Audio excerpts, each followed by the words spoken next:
মমতা ব্যানার্জি ব্যবহার করেছিল, use and throw করেছিল। কাজের সময় কাজী, কাজ ফেরালে পাজি, কাজ শেষ হলে পাজি, কাজের সময় কাজ, কাজের সময় কাজী, কাজ ফুরলে পাজি, সেই তত্ত্ব মুখ্যমন্ত্রী মেনে চলে। এই হুমায়ুন কবিরকে ব্যবহার করেছে আমাকে হারানোর জন্য, দাঙ্গা লাগিয়ে আমার বিরুদ্ধে হিন্দু মুসলমানের স্টেটমেন্ট দিয়ে, আপনারা জানেন সব। হুমায়ুন কবিরকে কিন্তু বাংলার মুখ্যমন্ত্রী আজ বাধ্য হয়ে সাসপেন্ড করল।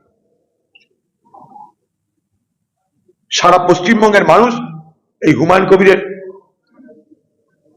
এই অভিযানকে সমর্থন করেনি, যেখানে রাজ্যপাল নিজে হস্তক্ষেপ করে বলছে ধরতে হবে।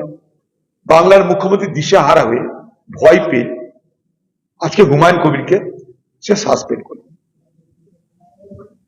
কিন্তু হুমায়ুন কবিরকে সে বরখাস্ত করেনি। কিন্তু যদি হুমায়ুন কবির প্রকৃত অপরাধ করে থাকে বা অন্যায় করে থাকে, তাকে সাসপেন্ড না করে বরখাস্ত করতে কেন পারলো না?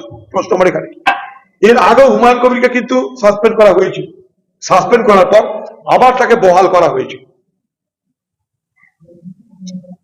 আগামী দিনেও এই হুমায়ুন কবিরকে বাংলার মুখ্যমন্ত্রী আরেকটু হয়তো কোনো কাজ করিয়ে নিয়ে আবার তার পুরনো জায়গায় ফিরিয়ে দিতে পারে বলে আমার আশঙ্কা আছে। কারণ এটা কিন্তু সাসপেনশন, নট এক্সপালশন। এটা কিন্তু সাসপেন্ড করেছে তারাই, মাথায় রাখবে।